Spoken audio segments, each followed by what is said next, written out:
Okay, so good afternoon to everybody, and thanks for joining me to this session, the last session of the conference. Okay, so before I'm starting the session, I want to tell you a true story. 1 year ago, I went as a consultant to a company, and they asked me to look at their MVC framework. They build a JavaScript MVC framework, and to evaluate its design, and etc. So I got to the developers and I asked them, okay, please show me some design documents or something like that. And they said, we don't have such a thing. So I asked them, okay, so please show me your unit tests. And they asked me, why? So I told them that unit tests help to create a live documentation of your code. So that might help me to evaluate the code that they've written. So they said, oh, we know that unit tests is a good practice. No, we do not do unit tests at all. So I took 2 steps backward, did this thing, and I said to myself, oh my God, I have a trouble here. And it took half a year to implement unit tests, both in JavaScript and both in their server side. And that was something interesting because, half a year of work in order to create the safety net that you want to use to guard yourself from bugs. So the moral here is do not create your own MVC framework in JavaScript, okay? If you ask yourself who I am, I'm Gil Fink. I'm a CEO of a small company called Sparksys, and I'm a senior consultant. I've been 6 years in a row ASP.NET MVP. I've written a book that one of you will get at the end of this session. It is called Pro Single Page Application Development. And as you understand, I'm consulting mainly about things related to single page applications, but mainly in JavaScript. So what we are going to do here today, I'm going to mumble jumble about why you need to do unit testing. Okay, you already know why, but I need to repeat it a little bit in order to make you feel uncomfortable if you're not doing that. Later on, I'll explain why unit testing in JavaScript. It's very simple, but I need to say that. And then I'm going to explain what is BDD, behavior-driven development. Behavior-driven development is one technique that you can use to create better implementations for your projects. And it relates to Jasmine, which is the unit test framework that I'm going to show you later on, and we will deep dive into this framework. At the end, I will show you how to use Jasmine and Karma, which is a test runner, and to implement test running of your unit tests. I'll keep a few minutes for questions and answer, and I'll wrap up this session. All of this in order to say to you, please do unit tests in JavaScript. Please. So I'll just put it here, this comics, and this is the real thing about unit tests, okay? Once you don't go the path of unit tests, it's like having a fork and stabbing an electricity panel and trying to figure out what is going to happen. Maybe it will zap you, maybe it won't. But this is the thing. You, as a developer, want to create good applications, good projects. And in order to have those good qualities, you want some testing to test whenever you meet the requirements that you want to implement.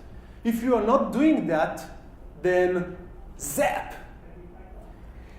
So why unit tests? I'll do that as fast as I can.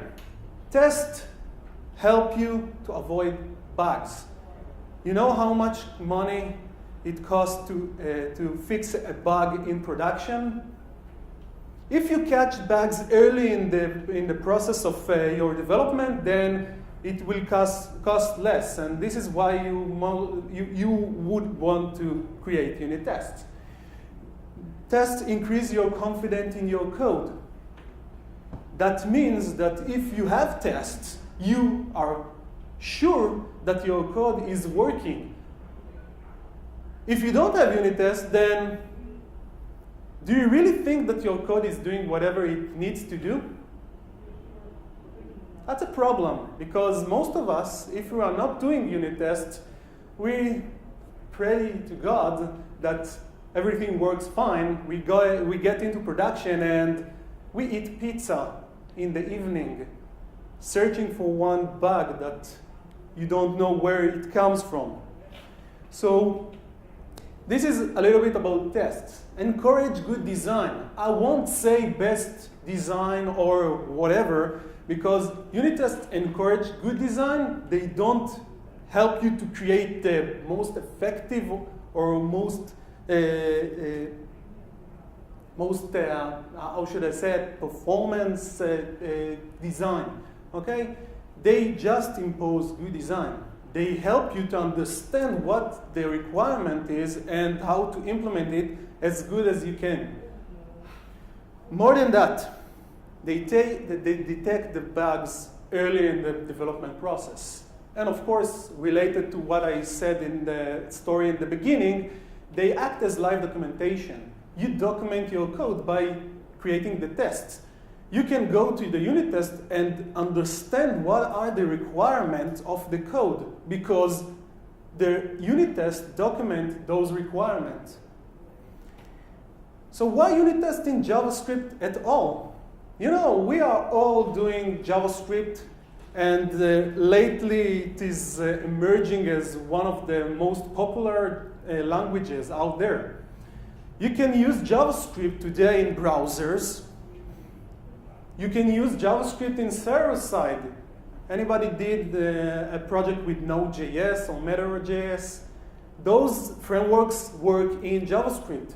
You even have operation systems that use JavaScript inside of them. Have you built a Windows Store app with HTML5 and JavaScript? I had the pleasure. Oh my God. And you can do that also. And of course, there is Chrome OS and Firefox OS, which gives you the opportunity to build things against the operation system in JavaScript. But not only that, databases. There is a talk right now about NoSQL and MongoDB. So databases that you can use in JavaScript are also something that you can use. You have devices, mobile devices, which you can reach with hybrid applications written in JavaScript. Who has used PhoneGap in a project? Okay, so you know that you need to write JavaScript there. There are also devices like Arduino and etc., which use JavaScript to reach the device. So JavaScript is everywhere. And we're not testing it because it costs a lot of money, because it's time consuming, because whatever.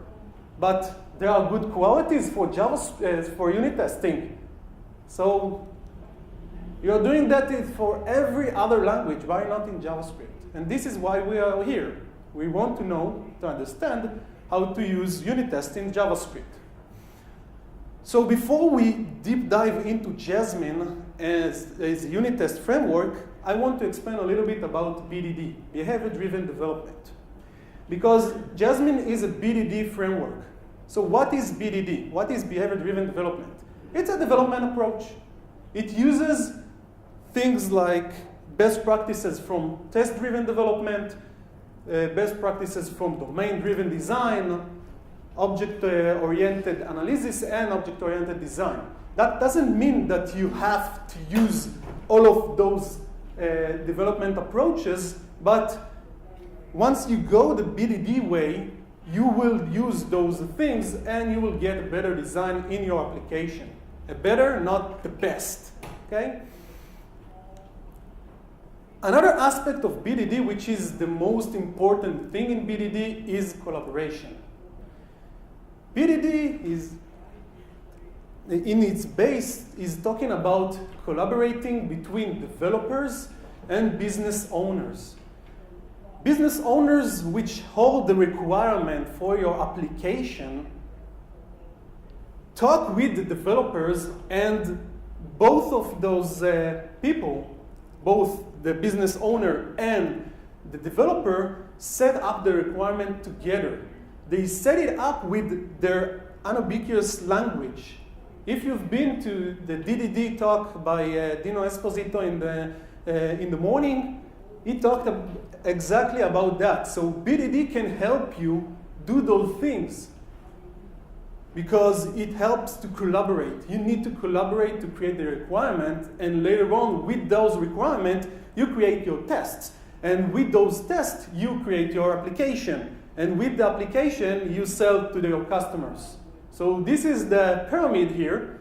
And once you have collaboration inside, then you will probably get the application that you really want to develop. And this is the big idea of BDD. Develop what you want to develop. Talk with your business owners, your business analysts. Do those things, because once you don't do that and you take assumption, you create your application, it works, but not as expected. So this is the idea of BDD. So I said that BDD relates to TDD. It relates to TDD in this manner. You create a feature set, or you set the requirements, and later on you create cycles of red-green refactor cycles. Red-green refactor is the cycles that you use in TDD, meaning you create a failing test, and then you make it go past the test, and you refactor for better design or better interaction.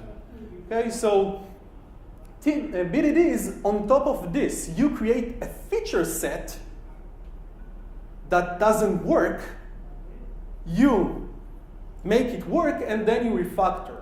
So you have n cycles of TDD inside one BDD feature. Okay, so this is it. And as I said, you have a language in BDD. In that language, you describe your code or what you want to do. You tell the test what it should do, the test itself. And later on, you expect that it will do the things that you expect. So we have a language here. Describe something, it should do something, and I'll check that it does those things. This is a syntax. You see that syntax. That syntax later on is Jasmine syntax. So Jasmine follows BDD, and that brings me to the main issue here. Jasmine is a BDD framework to test JavaScript. You can find it in jasminegithub.io. Currently the version is 2.04. There are major changes between the last version, which is 1.3, and 2. And I will talk about them at the end of the session. And Jasmine is very, very popular unit test framework. There are other popular unit test frameworks that you can use. I chose Jasmine, or should I say it chose me, okay? Because I got involved in a project that they used Jasmine, and I had to learn it, and etc. But you can choose other frameworks like JQUnit or other options out there, and you don't have to do those things in Jasmine only. But Jasmine is very popular, and you can see a lot of its syntax in a lot of projects in GitHub or whatever. So with that, let's set up the environment. So we want to set up the environment with Jasmine. So how we can do that is by downloading the Jasmine code. You can go to Jasmine website and download the code, or you can use your favorite package manager, which you can be Bower, who used Bower in his project, Okay, so bar is a package manager for JavaScript, or if you are using .NET, you can use NuGet to get the Jasmine package. You create a spec runner, which is an HTML file that will run all your tests, and later on you create your tests. Jasmine can also run headless. That means that you can run Jasmine without a browser. Okay, I won't cover headless running in this session, but you can think about what you can do in order to use Jasmine without the spec runner, that HTML. You can create builds without a browser with the headless running of Jasmine. You can use Jasmine to test Node.js code, which doesn't have to involve a browser. Okay, so this is why Jasmine can run without a browser also. So let's set up the environment and let's start with our coding here. So the first thing, as I said, is go to GitHub. Jasmine.github.io is the portal for the major versions, 1.3 and 2.0. And if you like to play with the Edge version, you can go to the Edge version. Once you click on the version that you want, you will get a lot of documentation out of Jasmine. So Jasmine comes with tons of documentation and code. And if I go down, you will see that the GitHub of Jasmine runs tests on the code that you see in the website. So that's cool. But we're here because we want to download Jasmine. So at the bottom, you can find a standalone release version of Jasmine. So you can scroll down and grab your Jasmine file. Or, as I said, you can use your favorite IDE. So most of you raised their hands about ASP.NET. Who uses WebStorm? Okay, so one hand right now. WebStorm is a JetBrains product built entirely for JavaScript and web development. It's not Visual Studio. Visual Studio is cool, it works, and etc. But once I go to the path of writing JavaScript code, I prefer WebStorm because it has a lot of refactoring and IntelliSense, which is better than Visual Studio right now. Microsoft is running forward with Visual Studio and trying to cope with the JetBrains product, but they're not there yet.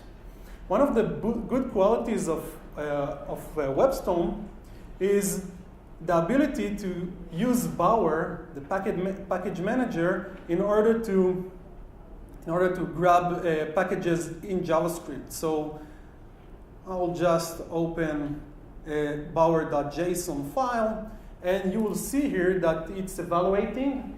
There is a loading thing that ran, and now I can open the available packages and just search for Jasmine. Okay, so if you can see here, we have a lot of versions for a lot of plugins for Jasmine.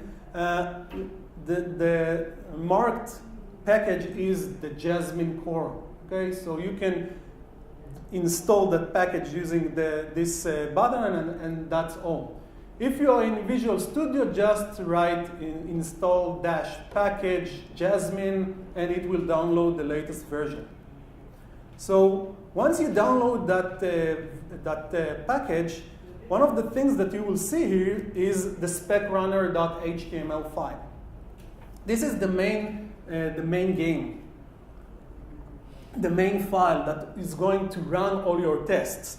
So it comes documented, and you can see that in the documentation you have include source files here, and include spec files. Spec file is a file that runs tests, and etc. So I've included the three spec files, and one file called model.js.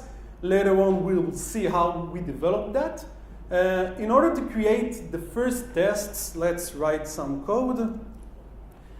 The same code that you saw early in the slide, describe something, it. Don't worry, I'll explain later on what everything means here. And let's save it, and let's run the spec runner. Okay, so this is hello Jasmine. This is the spec runner. You can see that all my spec are running and running as expected, and nothing more.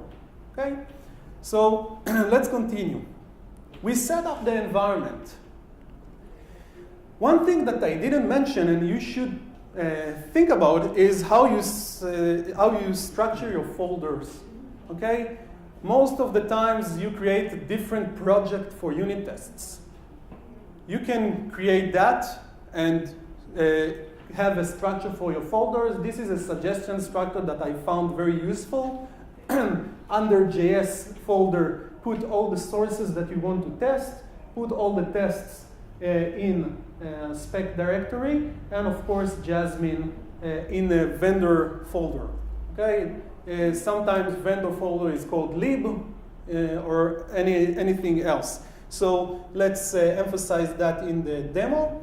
Okay, so we can see here that under JS I have the source file, model.js, the test files here, and vendor with all Jasmine code.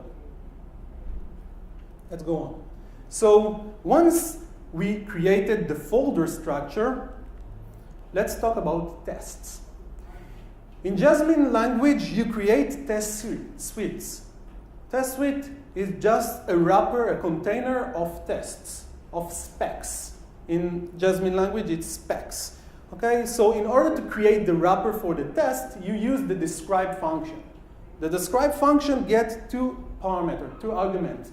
The first one is the suite name, and the second one is a callback function that is going to be run, and all the tests there I'm going to run once it's running. Okay, run.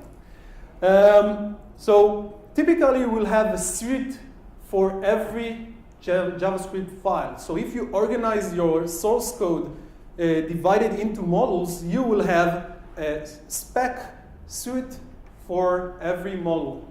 Okay, so this is a good practice. And in Jasmine, you have only one root describe in each file. If you will have two describe function calls, then it won't work. It shouldn't work. So you created the container, and something that I must emphasize is the suite name. As I said in Bdd, there is a collaboration between business owners and developers. Please write expressive suite names, because a business owner later on will see the spec runner results and will say something like, okay, I don't understand what is going on here, so you didn't meet my requirements. Okay? If you are expressive, and we'll talk about it in tests also, then the business owner can read what you wrote and understand a little bit of what you are talking about.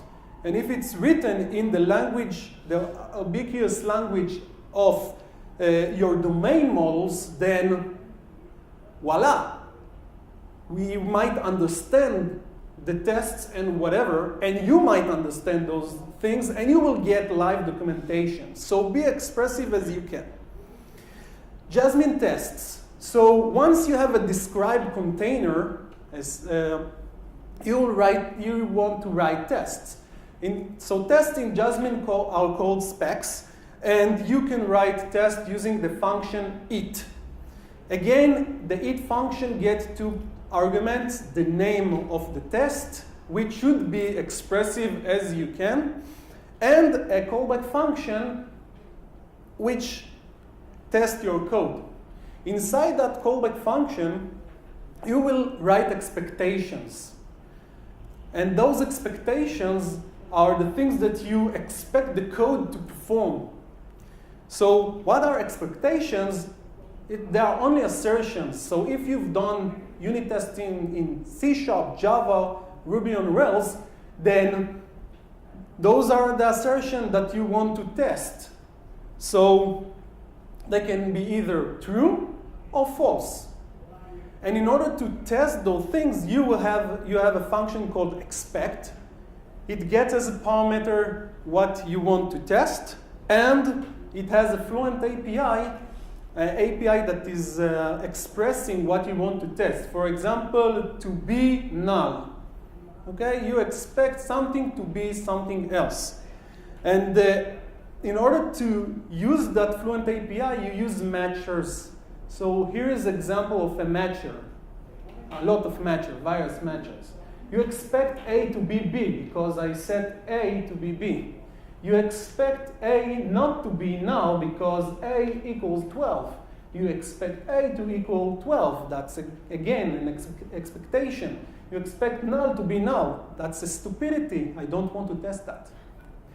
You expect C not to throw because C is a function. It's not throwing anything. So you have an expressive language, a fluent language, that you can use, and you write your expectations. So let's create a suite and a spec, and let's talk about creating of a model. So right now we have a passing test, but I want to do something more interesting. I want to describe an agent that should have default values if properties are not set. Here I'm instantiating an agent. Later on I'll show you what that code means, of course. And an agent, I expect to have a code name that is equals an empty string if I didn't set that code name in the constructor. I expect that the description will also be equal to empty string. I'll save that, I'll run it in the browser, and I've created a failing test. Okay?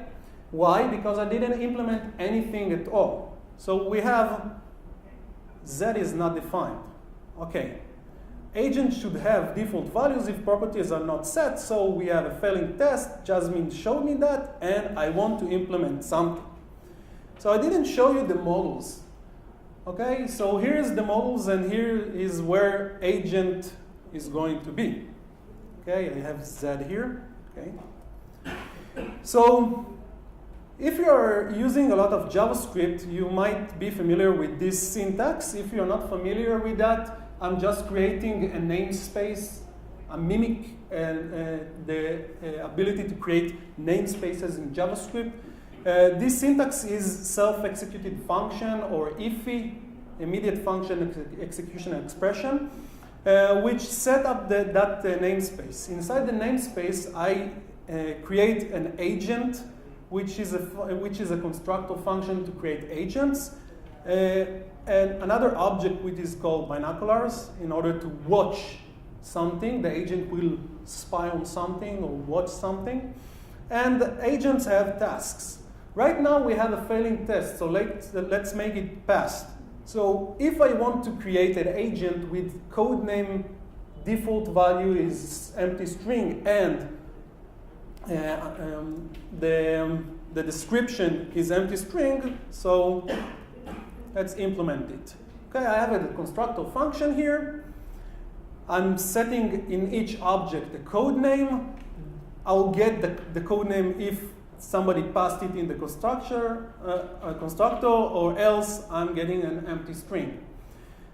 Again, in description, if I got a description, then it's fine. If I didn't get a description, then empty string. I'll also instantiate a binocular object inside of the agent and an array of tasks. So right now, if I'll press F5, everything goes as expected. Okay? I have an agent, and you can read what the agent should do. Should have a default values if properties are not set. This is the ubiquitous language between me and the business owner. A business owner can read that and understand that agent should have default values. Later on, if something fails here, I understand that I didn't meet the requirements. Okay, so I created a small suite and the spec. And let's go on with more details about Jasmine. So from time to time, you have a lot of unit tests. And a lot of unit tests mean that sometimes you don't want to test everything because it might run very, very slow. Okay, you will do unit tests in your builds, but you don't want the unit test to take forever. You want to take that they will run very fast. So you have the opportunity to explain to Jasmine that one spec or one test isn't necessary. You will use the X describe in order to remove a describe function, or the X it in order to remove a test. And this is something that you can use. Or you can also use a function called pending in order to pend some tests. So how does it look in code?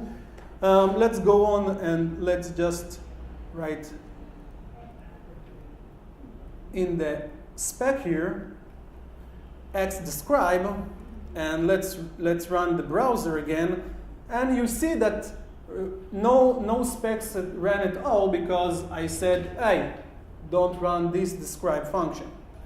We can also do that in tests for particular tests. So here you can see that one spec ran, but it's pending. Another option here is just write pending and get the same results. Okay, so you can omit tests if you have tons of tests and you don't want everything to run in the browser or run at all. You can also create your own custom matchers. Okay, this is something that you will use in Jasmine. You have a function called add matchers in the Jasmine object. Jasmine exposes an object that you can use that called Jasmine.addMatchers, and you will have a hash object that describes what the matcher is supposed to do. For example, you can create a matcher for checking whether one agent equals the other agent. You can do that by checking whether the code name is the same code name or things that you might think about, and you can enrich by that the language that Jasmine exposes. Just pay attention that, of course, the matcher must return true or false. Okay? Don't return anything other than that. So another thing in Jasmine is setting up and tearing down things. In unit tests, you have the opportunity to set up things. You might want to set up resources before each test is running, or after the test runs, you might want to clean some resources or to set up the environment again. So you can do that using the before each and after each functions.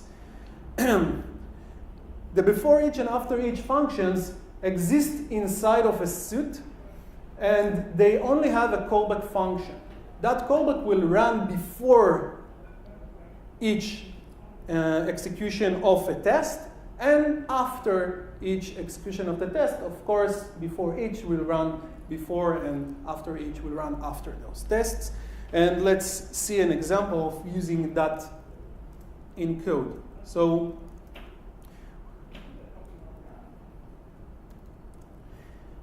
I'm doing the following things. I'm creating inside of my suite two variables, agent and task. I'm going to reuse those variables later on. I'm adding a before each, and in the before each, I'm creating an agent, which is called agent X, which is our best agent, of course. And I'm creating some task that does something. Later on, I want to implement some things in the agent object. For example, I want to be able to add tasks to an agent. So agent should be able to add a new task. So the test is going to run an add task function, which doesn't exist right now.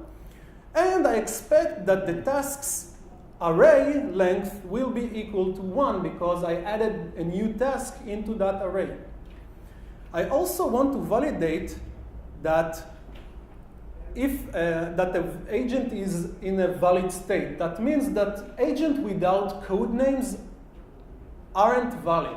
This is something that the business owner told me. I want to do that. So I expect that agent is going to be valid.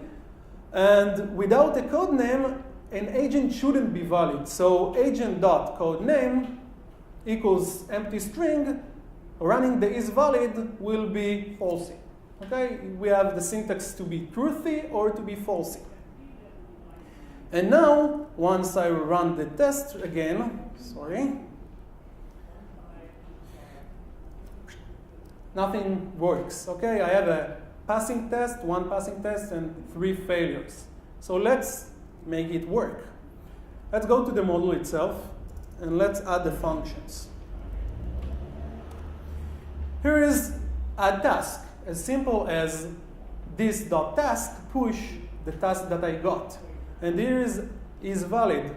I want to make sure that the length of the codename is more than 0. Okay, so I implemented that, and everything passes expected. And as you can see, you can read what the tests are going to do. Agent should be able to add a new task. Agent codename should be valid. Without codename, agent without codename shouldn't be valid at all, and etc., etc. Of course, you can put more content in the things that the tests are going to show you.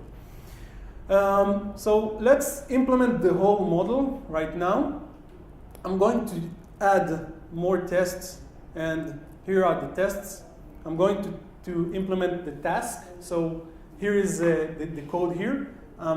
I have a variable that will hold a task. Before each run of a test, I'm going to instantiate that task.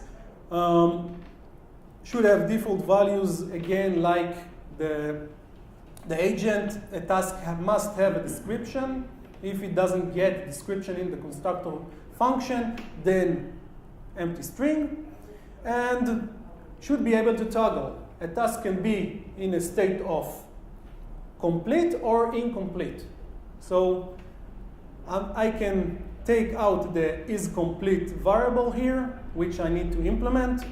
I'll toggle the complete, and I'll check that task is complete equals not is complete, the value that I had earlier. So let's implement that in our model. First of all, let's create the constructor function for task. Very similar to what we had in agent, and I'm implementing the toggle complete function. So this is complete, set to not this is complete, and running the tests again, we'll have 6 specs that are not failing. Okay, so until now, a lot of things which are really simple, hopefully, and we understand how we can set up things and how we can tear down things, and we have unit tests, specs, suites, and etc. But more details about Jasmine. You can add to describe function nested describes.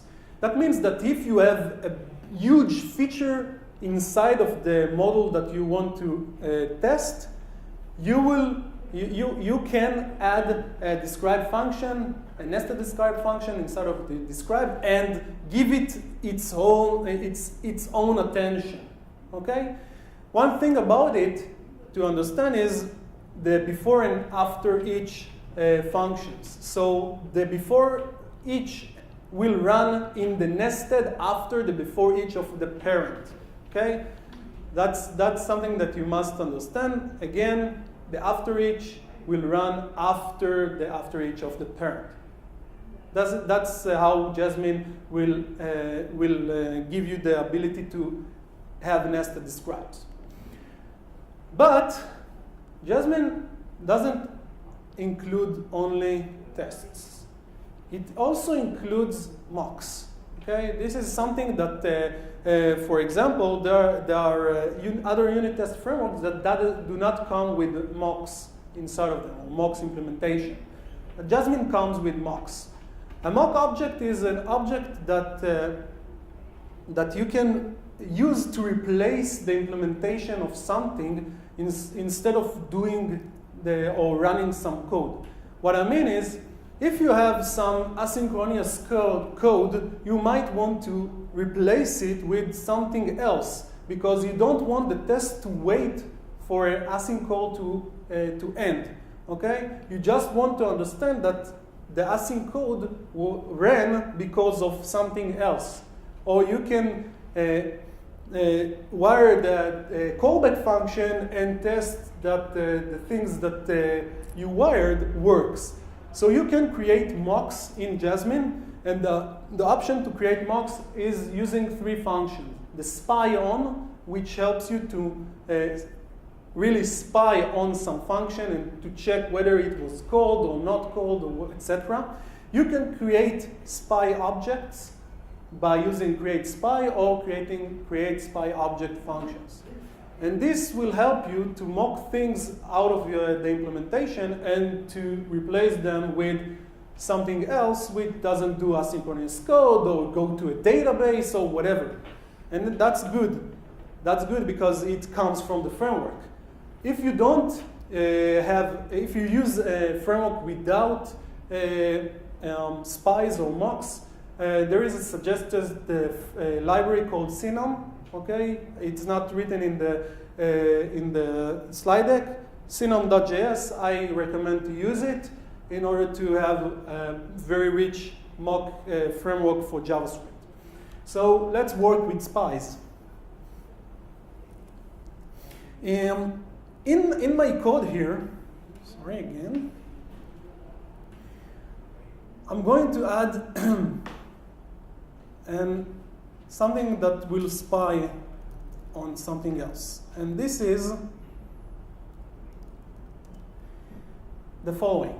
I'm going to have a spy on function call on binoculars. Okay? On the agent binoculars watch function. Again, here is the setup of the binocular, and here is the call binocular prototype watch. We have a watch function inside of binoculars. Okay, so I'm going to create a spy on that function if it is going to be called by somewhere in my code. And I'm going to call agent watch. Currently there isn't a function of watch in the agent, but later on we'll add it. And I'm going to expect that the binocular watch function of that instance of the agent to have been called. Okay, that's fine. That's make sure that I'm checking whether that function was called in the code. So let's implement the watch function in the agent, and here it is. Agent prototype watch, this binocular watch, and I'll save it and I'll run our tests, and agent should watch his or her binocular. Okay, that's not a good sentence because it's not expressing what the requirement was, but please forgive me.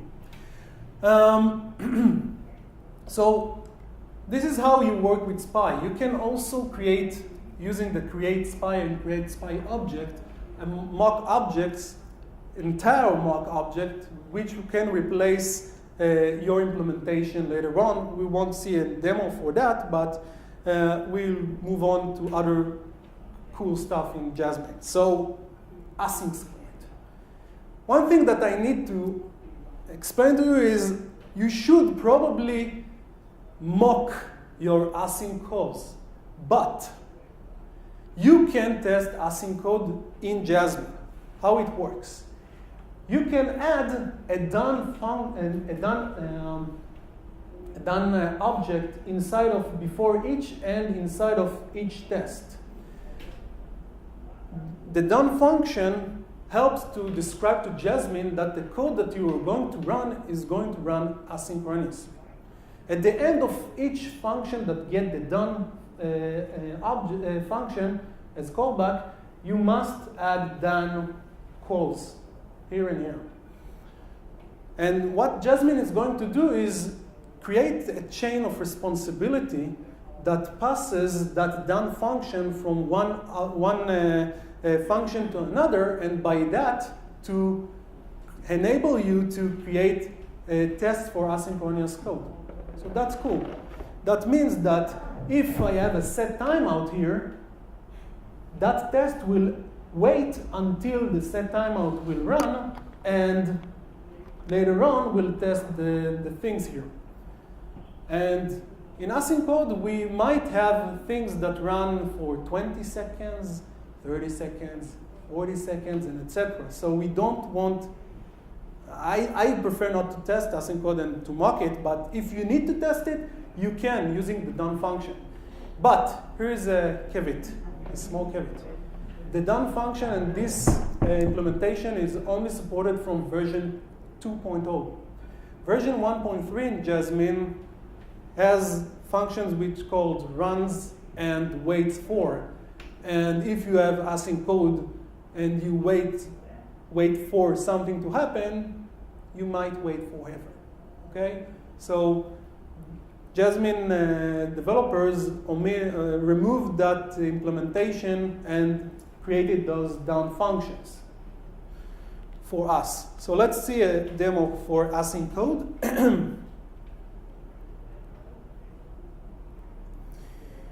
I'm going to write an async spec. Here it is. It's not related to the agent model. I'm describing an asynchronous spec as something that has an inner variable called value. Before each, I'm setting a timeout of 15 milliseconds, and I'm setting the value here to a string with value, value. Yeah, value. Okay, so what I'm expecting the things to happen is I'm expecting that the value here will equal the string value. If I'll omit the done here or the done here, it won't work because this test will run exactly after the before each, and I might have dropping in the frame or something like that, and I might not succeed to test the things. But I can show you that, of course, using the done here, done after each test, will run as expected. So we have the ability to test asynchronous code with Jasmine.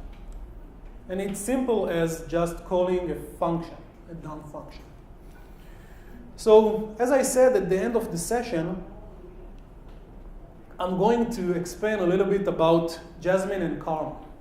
Karma is one test runner which is very popular right now because it was written for the Angularjs framework. And what it does is it just runs a lot of instances of browsers and tests the code that you have. That's helpful because most of the times when we create web applications,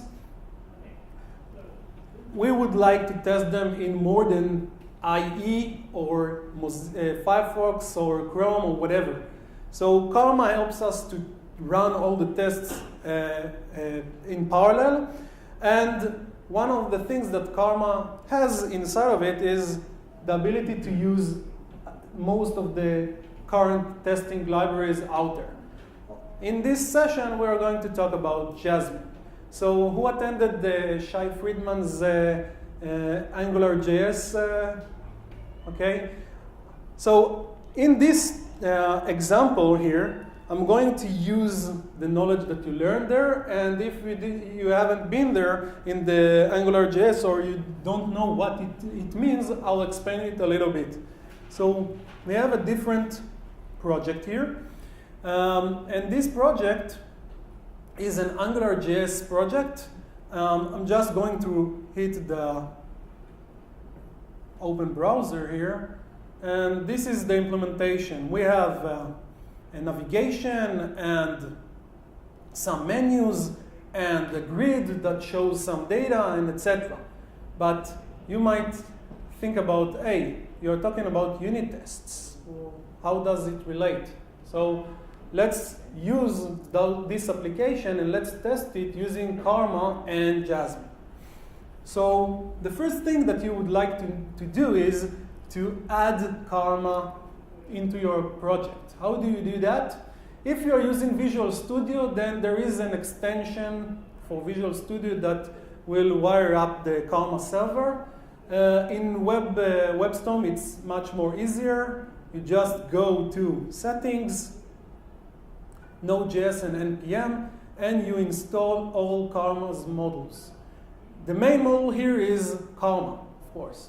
But you can install other packages like Karma Chrome Launcher in order to test Karma in Chrome, Karma IE Launcher, and you might expect other browsers plugin implementation. There are plugins for Opera and Mozilla, but you get the point, hopefully, that we have launchers. You need to add the Karma dash and the name of your unit test framework.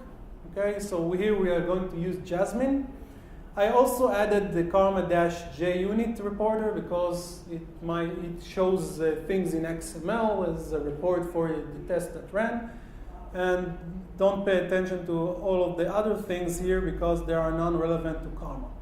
Once you installed all the packages of Karma, then you will see them in node models here, and you need to create a karma.conf.js file at the root here. The karma.conf.js file is just a configuration file for Karma. It has the following syntax, which is the same in any configuration file that you're going to create. But the properties setup is what you need, what you would like to create by yourself. For example, once you have the model export and config set, you can set the base path for Karma, where Karma starts all the tests. Here, Karma will start from the root. Which framework are you going to use in Karma? I'm using Jasmine because I downloaded the Jasmine plugin. You can put here QUnit, whatever. You can say to Karma that you want it to run in single run. You can tell Karma that you're going to test browsers like Chrome and IE, but you can also test other browsers like Chrome Canary, the latest version of Chrome, Firefox, Opera, Safari, Phantom.js, or whatever. Okay, so you have a lot of browser plugins that you can use in Karma. I'm using plugins like JUnit Reporter, Karma Jasmine, and the launchers that I downloaded. You use them by setting the plugins property into the array of plugins that you want Karma to use. Later on, you just put the files that you want Karma to upload. For example, I'm going to upload Angularjs minified version and Angularjs mocks, which is a mock framework inside of Jasmine that helps you to mock things like HTTP requests and etc. I'm also adding the model that I created and the file for my controller and the specs. So if you are not familiar with Angularjs, Angularjs has a concept called models.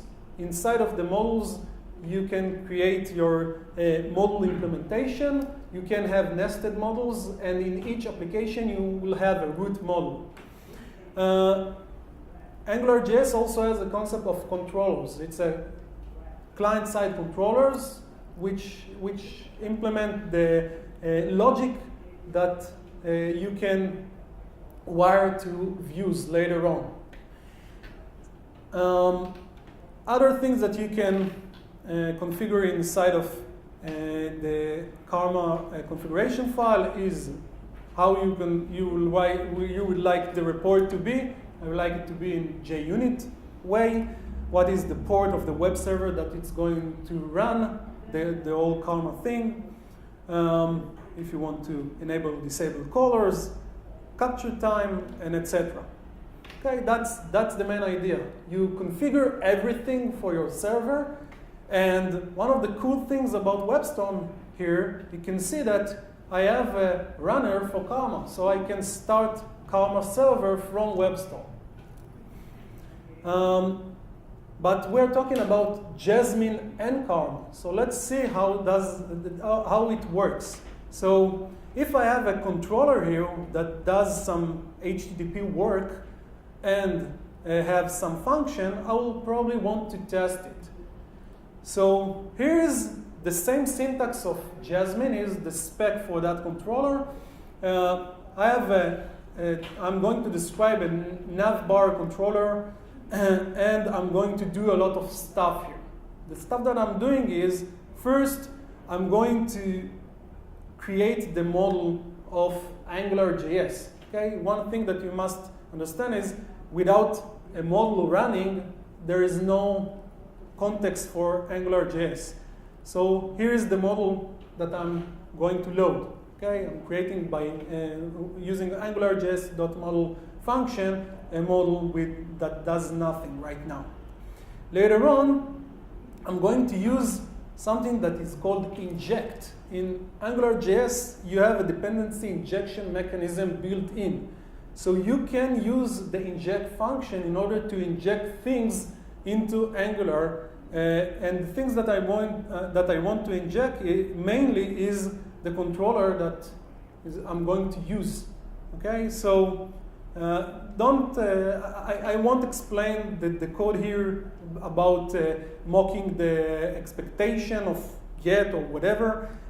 This function is just creating the navbar controller. Later on, I'm going to use that function in order to create my controller in the tests, and let's see the tests themselves. So it's the Jasmine syntax. Navbar controller should search changes the value of scope. Okay, if I'm going to here search here, change the value of scope of search term and add a U string to that search term. Okay, so what I'm doing here is I'm creating my controller, I'm putting a hello search term, I'm calling the search function, and I expect that the search term right now will be hello you. Okay, because the search function does that. Also, I'm using mocks in order to mock the http.get, which is going to do an asynchronous work against some server data or some file. Here it's just loading a file called nav.json. So I'm creating my controller in the test function. I'm checking that the scope navigation should be undefined, because before the http.get run, navigation is not set to anything. And I flash the HTTP call. Later on, once I flash the HTTP call, then navigation length should be 2. Why? Because I added here an expectation that if somebody is going to request the nav.json file, I will respond with an array that had two members. Okay, that's the whole idea. I'm using the same things that you learned about Jasmine. I'm using a test runner, and now I'm wiring everything, and I just run it, and we have the instance of Karma running in IE. Okay, you can see Karma connected. IE 11 is idle. Chrome is idle. You can see here that all my tests worked because I have the V sign here. And if I'll go to the WebStorm environment, you can see all the tests that worked both in IE and in Chrome 37. So changing something here, for example, let's remove hello. I save it.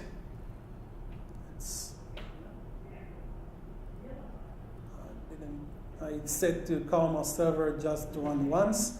If I want it to run periodically, then once I saved that file, it was supposed to show me the results. So let's run it again. Let's run the server again. Now I expect it to fail. Okay, you can see here 2 tests failed. And we can see the indication of the failure because search changes the value of scope. So I said to you that you can run a Jasmine Headless. So this is how you can wire Jasmine with builds and run Jasmine Headless. We don't have an specrunner.html file here. We have an application. We have a server, which is the Karma server, that is going to run all the tests for us. You can create your own Karma server in your own test environments, and you can gain from that the ability to test your code in all the supported browsers. So this is how you can use Jasmine and Karma. You can use Karma with other unit test framework, as I said, and in order to make it related to the session today, I used it with Jasmine. So with that, any questions? Because I'm going to wrap up the session, and someone is going to win the book if you will give me the best question of the day. Okay, yeah. You use that inject to, I assume, take in modules that file is dependent on. Mm-hmm. What if we're using something like require? Okay, so you have a files that also drag other files. So we then have to do inject the files, those files also drag in as well. So you use Angularjs with Requirejs? No, well, currently we're using Durango, Require, and Breeze. Okay, so quite a large. Okay, so you have support for Requirejs inside of Karma. So you can load Requirejs and require the old stuff. You will need to write the tests using Requirejs, okay? And that's a whole new world to learn about. And I think that I wrote about it in my book, so you will get it. Okay, it's in chapter 10. Come to me at the end of the session, okay? And the one final thing, when you were replacing the URL, saying if you hit this URL, respond with X data, does that a URL have to become a variable, or can it be if it's the Angular implementation for mocks, okay? So if you are using something else, not Angular, then you can't use the expect get to respond with that thing, but Synon.js mock framework that I mentioned earlier can help you with that, or you can create your own mocks and say to Jasmine, hey, replace that function with another function, or just test that I made that call for the server, and don't wait for a response. Okay, if you have a one way or one direction thing in your application. Yes? With Karma, can you test multiple versions of IE? Okay, so it's a good question because Karma will test the version that is installed in the server.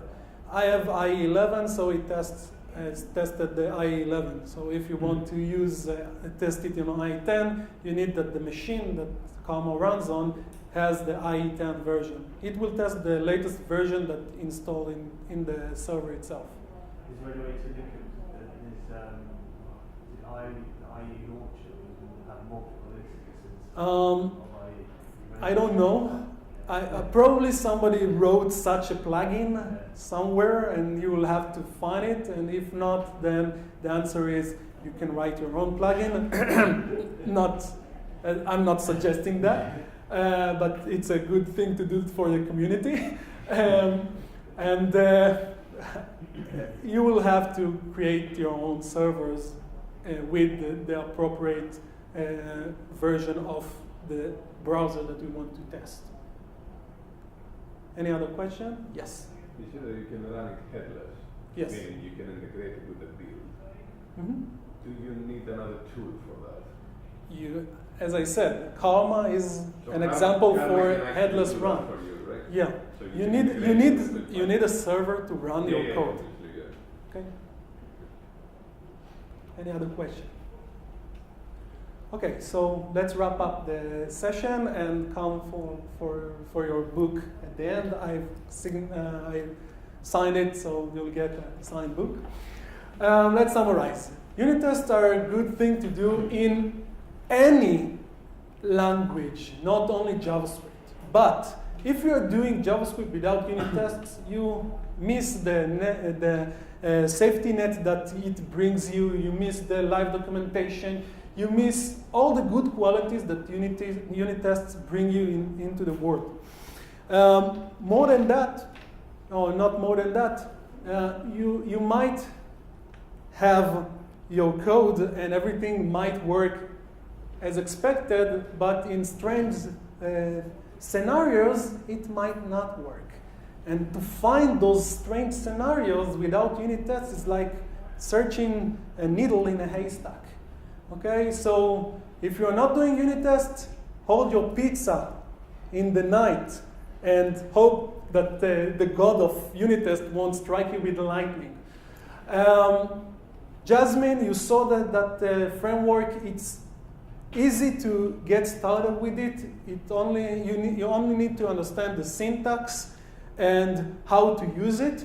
It's doing the same thing that any other unit test framework is doing out there. So if you're familiar with QUnit, or you're familiar with NUnit from C# or whatever, you know how to create your unit tests, and hopefully you will use those notion or this notion in order to create your JavaScript unit test. Please do unit tests in your code. So in the end, there are resources. You can download the slide deck from SlideShare. There is the same slide deck in the website of this conference, so you can download it from there. Go to jasmine.github.io, see the documentation. Okay. Sorry. See the documentation and look at the things that you can do with Jasmine. As I said, I didn't explain about adding your own matchers. You can see there are demos how to add matchers. There are other stuff that I didn't mention. And if you want to go to my website, it's gilfink.net. If you want to follow me on Twitter, it's #gilfink. And with that, please, please, please do unit tests in JavaScript. It's not a rare thing to do. You are doing it in any other language. Thank you.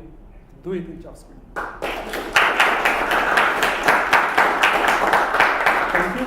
If you have any other questions, I'm here for the next 10, 15 minutes. Come to me and get your book.